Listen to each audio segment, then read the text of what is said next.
bead friends, today we're going to start a small series on the netting stitch. I love using netting in a variety of different ways, and like all bead weaving stitches, there are lots of different ways to do netting.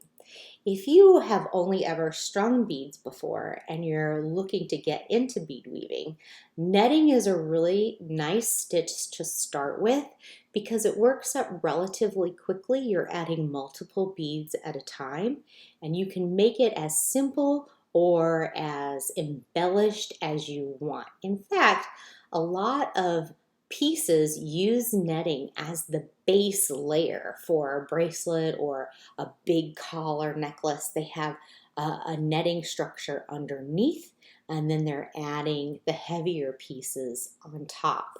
So today what we're going to do is we're going to do this simple netting pattern. And this can be used as a bracelet or as a base to a bracelet. When I show you how to do the beadwork, we're going to use larger beads so that the camera can focus on it a little easier, and you can follow along with me. Also, in the description of the video, there's going to be a link to a PDF pattern to help you get started with this particular stitch. You can add it to your files as to how to do a flat beading pattern in this way. Now, what you notice with this beading that we're going to do today is it has little fringy tops. There are lots of other ways to do netting, which has a flat top. This is one of my other pieces that I really enjoy making. And this is all done in 8 beads, and as you can see, it's kind of hard to see through it. I'm going to put it like this. You can see that the contrasting beads are also 8s. Sometimes I like to use crystals or a different size bead just to really give it a different and dramatic look as well. This is one of the examples of using netting where you can do increases and decreases. You can make it a little bit more elaborate. I can't get it straight here on the camera. Okay, stop that this way. And in this piece, which it might be a little bit hard to tell with the camera, I have size 11 beads and 3mm crystals to really set those off in between the netted areas, and then the drop crystals to give it some weight and some fringe when you're wearing it. This is a beautiful piece. Without just all the geometrics, this is a beautiful netted piece that is designed by Kelly Weiss and is in her book, A Beaded Romance. And these little sections here are all netting, but as you can see, it has a different kind of look to it. It's more looped. But here in the top portion, right along the edge, you can see that like diamond shaped pattern where the netting sets up. These are done in 15s, so it's very lightweight, very, very delicate, and absolutely beautiful. So if you would like to try this out, pick up her book, A Beaded Romance, which looks like this. You can see my beloved copy. This is a fantastic, she has some beautiful stitches in here and some great pieces. And this is just one of them that I really like to wear and to make because it is so super lightweight. You know, you can take netting and make any kind of shape and design. They have a lot of things on YouTube right now. Different people have these giant netted scarves, which are absolutely gorgeous. This is a piece that just has a lot of fringe. So the top part is all netted and it is uniform, you know, all the same number count. And then we have this fringe at the bottom, which uses lots of different counts of beads, and it's interlaced with each other. So these parts don't hang separately, but as you can see, they're kind of laced in around with each other as well. This is a fun piece to wear. I have a particular top that I really like to wear this with, and it has a really nice side band that's very flexible and comfortable, and as you can see is a similar shape to the bracelet that we're going to make today. So In this series, what we're going to talk about is we're going to do the flat netting piece today. We have the second part 2 where we're going to do a tubular netting. Part 3 is going to be how to embellish your netting that's already made. So if you make this complete bracelet, then we're going to show you how to add some embellishment to it. Or if you do the tubular netting, we're going to show you how to do some embellishment to that as well and make it a really unique rope. I'm also going to show you how to add some embellishment while you're stitching the netting. So that's a lot of fun too. And then on the last part, we're going to show you a warped net. And a warped netting is when you're using different count or different size beads during the actual creation of the net that changes its shape or direction or size. It's not an embellishment that's used after. It's part of the entire makeup of the net. So let's get started with doing some netting. This particular one that I made, if you'd like to make this size, uses 2 different colors of size 11 beads. You could certainly use 15s if you want. That's going to be a lot smaller depending on your skill level. For demonstration purposes of the video, we're going to use size 8 beads just so it's a little bit larger, and try to pick 2 contrasting colors. That just makes it easier for you to see while you're learning the stitch. You could certainly do it with all one color. It's just that you're going to need to pay attention to your beads and count the right number out as you're working. So just be cautious of that. With the 8s, it does make the netting quite a bit heavier. So it also depends on what you like to wear, because then when we add embellishment on top of this, it's going to be way more chunkier and heavier. If you don't like heavy bracelets, it might not be something that you're interested in. But in the 11s, it looks and feels very delicate and very detailed and absolutely gorgeous. You'll get tons of compliments wearing it. So we're going to start with our 2 colors, and I like to use a 6-pound or an 8-pound Fireline. For 8s, 8/0 beads, I typically will use an 8-pound Fireline. Unfortunately, I am out of it and I haven't gotten a new box yet.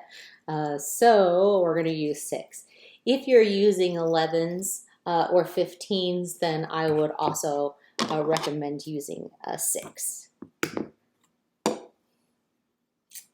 And we're going to stick a needle on this. Now, some netting patterns, and I have a couple that are coming out on my Etsy shop, actually start with a 2-needle process. And instead of starting at one end of the bracelet or the earring and working your way all the way to the other side of it, you actually start in the middle. And it has different bead counts and different sizes. So you start in the middle, and then you're going to work your way out to the edges.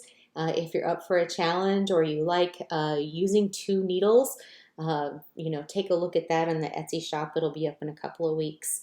And it's a really very cool earring pattern that I think that you'll like. Okay, start with a decent size piece of Fireline. I don't want to go too crazy. Now, you're making a bracelet, so chances of getting through the entire bracelet with one piece of thread are virtually impossible. And if you're working with too long of a thread, you're going to get super tangled up and knotted. And if you have to back out of something, it just makes things a little bit more complicated. So use a comfortable piece of Fireline, a comfortable length. I generally like, they say wingspan. I like a little bit less than a wingspan to use, especially when I'm starting something or I'm learning about it, because that way I have to back out, or if I just have to cut it because I got too sloppy, messed up, or tangled around in things, I'm not driving myself crazy with thread. I also have the propensity for looping onto everything on my desk. So using a smaller piece of thread actually helps to keep that from happening too, especially when you're doing the setup. And until, if you're used to bead weaving, it takes, 4 or 5 rows usually for a pattern to set up. And that's the most frustrating time of the pattern, because you're not seeing specifically where to go yet. So I don't like to use large pieces of thread at that point because it just makes things a little bit more complicated all the way around. The first thing we're going to do is add a stop bead, and I'm going to use the alternate color bead as my stop bead. And to do that, you just go through the bead and then loop back through from the back end. And because it has the thread that goes around it and in it, it kind of acts as a little bit of a stopper. Now, it's not a secure stopper. It can still slide along your thread. So don't think it's going to keep a whole lot of beads from falling off the end of the thread. What I like to do is put my stop bead there and then give myself, maybe 4 or 5 inches. On this particular piece, I can use this at the end of my bracelet to then add a clasp area. So I'm going to give myself enough that I can needle onto later and use that to add my clasp. So if you downloaded the PDF or printed it out, you're going to start with a stopper bead.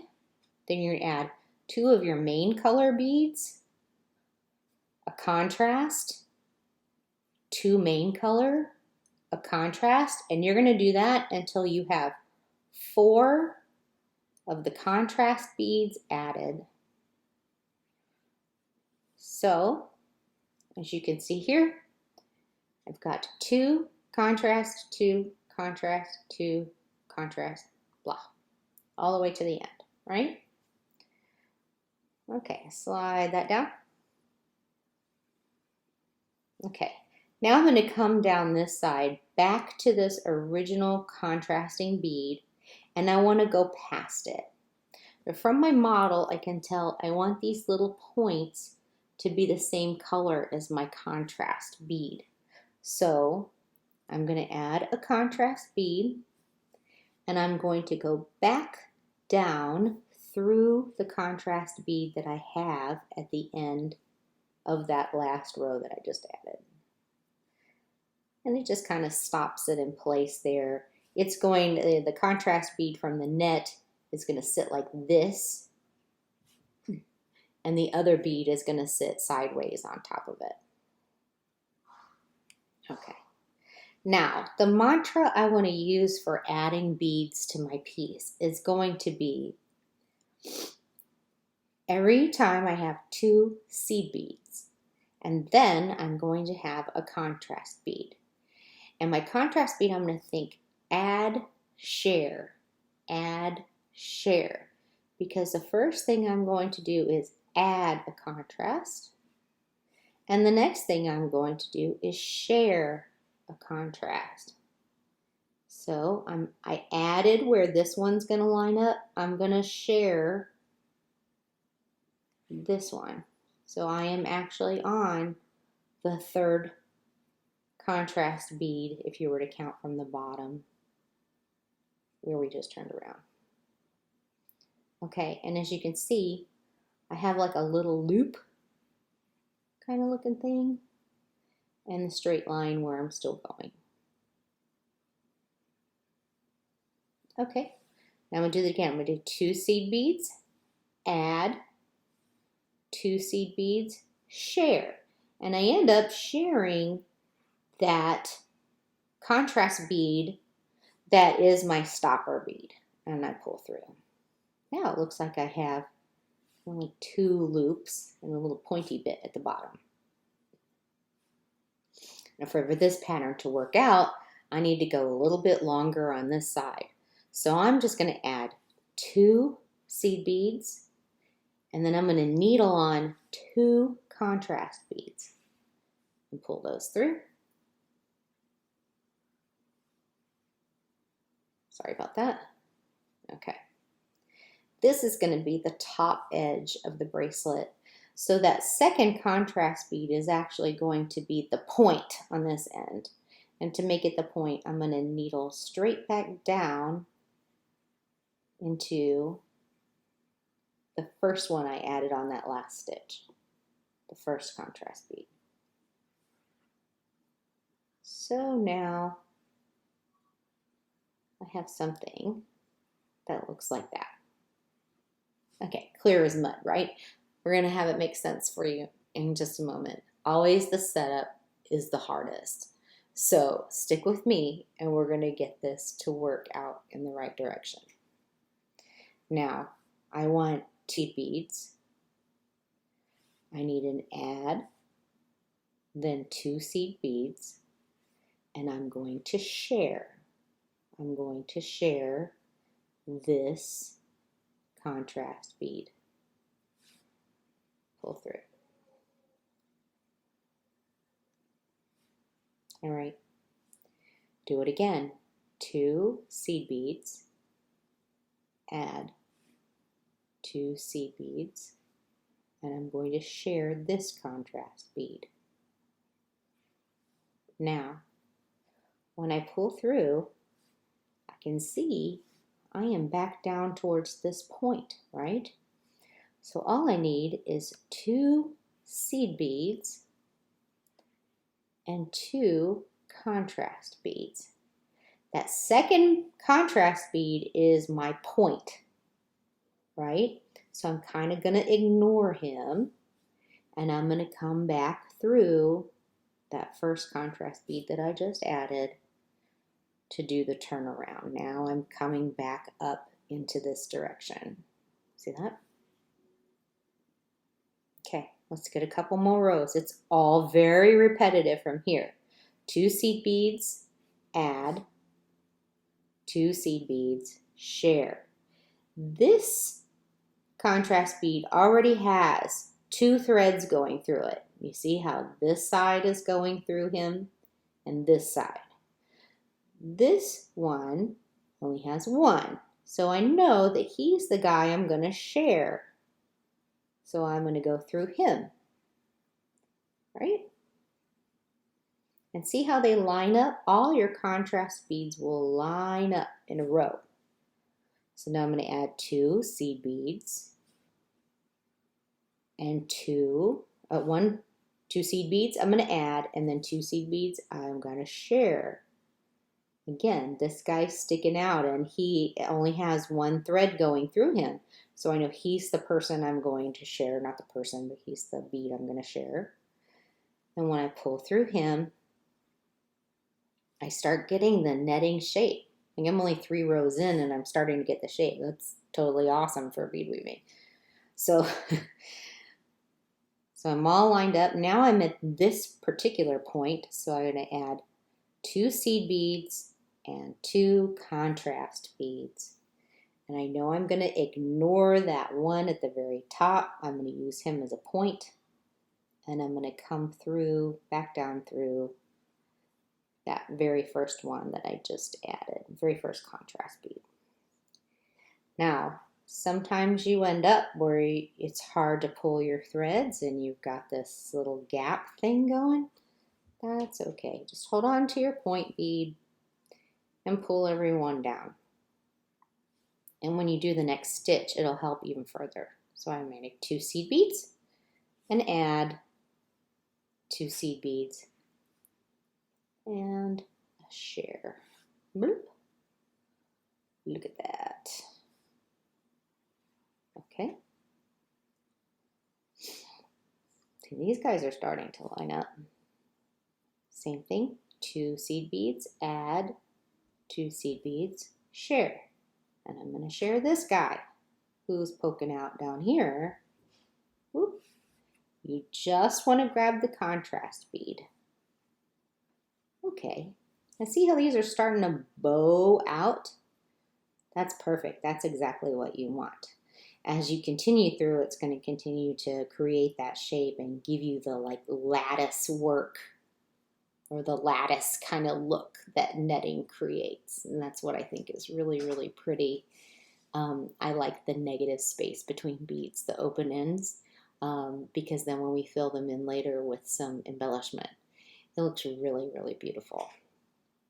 Okay, add 2 seed beads. Now we're at the end, so we also do 2 of the contrast beads. And we turn around, create that point, and turn back around. Ta-da! And come back up the other side. You should start To get the hang of this now, it's going to be very repetitious. And we're just going to continue in the same direction, coming all the way back up to this end where we turn around again. Okay, pull through 2. And get that little guy going. Sometimes that little tail gets in the way from when you started with your stop bead. So make sure you pull him out of there. You don't want him to get all tangled up in your beadwork and then end up later trying to fish him out or find where did he end up anyway. Sometimes too, you know, he may loop around a bead and you don't find it till later and you have to unloop him. Then suddenly you have a huge thread gap in the middle of your work. So try to keep him off to the side. They're usually very naughty and they like to get involved in whatever it is you're trying to stitch, and that can create some problems. So just keep your eyes open for him to get in the way. Okay, we turn to the corner and we're going to go back down this other side. Same thing we've been doing before, always adding 2 seed beads, 1 contrast bead, 2 seed beads, finding the next contrast bead that needs to be shared from our work we've already added, and then going through them. And then when we're at the point, we're adding 2 seed beads and 2 contrast beads, and then we're using that to turn around. Okay, and create this little point. Now you can get really creative with these little points. Some people like to use a different size bead or a different color bead, or even instead of using the gold here, you know, you could use a blue and you'd have a little blue point. This, I wanted it to look really pointy on the ends for when we do the embellishing later. I think you get a kick out of that. So I'm using the same color of the contrast bead just to make those ends look really long and pointy.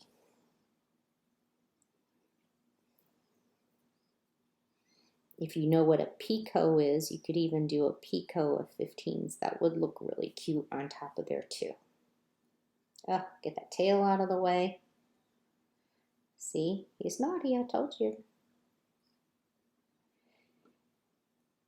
And bring this guy back through. So now we're really starting to get quite a few rows done. You see how it starts to pick up speed once you get used to the pattern. You start to see how the contrast bead that you're going to share kind of sticks out a little bit. And it only has 1 thread going through it. So you know he needs to have a thread go through in the other direction. That's how the netting works. And then once he does, when you're coming back the other side, the new contrast bead that you're adding on his row is what is going to be caught when you're on your way back down. So fairly simple. We want that guy. And make sure that you are tugging with every stitch so that you're getting any thread gaps out and you're making sure that everything is laying flat as you go. If you get looped around some other beads or you go through the wrong bead or contrast bead, it's going to not let the piece lay flat, which should give you a telltale sign that something is wrong. Get that fixed before you get too far down the road and have to take some extra beads out. That is super frustrating. You'll also notice while you're stitching it that it is very flexible. You want that flexibility because that's what netting is all about. And that's also what makes netting a great base stitch for many bracelet and necklace patterns. Okay, I'm going to stop on this row. Great. And you can see we have a nice little section here done. You could wear this as a bracelet once you get it finished. How nice that is. It's very soft, it's very flexible, it moves with you. You'll even notice with netting when you hold it up, you know, it's got a little bit of give. You never want to make it so tight of a bracelet that those are pulling too tight, because you can snap your threads or break a bead. But it's a very, very nice, simple, elegant stitch that you can use for a lot of different things. And I think it looks nice even just on its own, just like that. So that is the simple basic flat netting. In the next video, we'll go into tubular netting and how to make a rope that you could use as a chain or as a bracelet. And then, like I said, we will go into how to embellish both after you have stitched a piece and while you are stitching a piece. And then we'll go into how to do a warp net. So I hope you enjoyed the video. Please like and subscribe down below.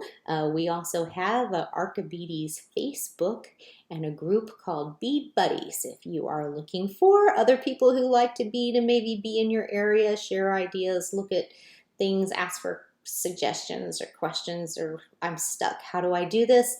And then, of course, you can also find some of my great patterns and kits on Etsy Archimedes shop. Thank you very much, and I hope you have a great day.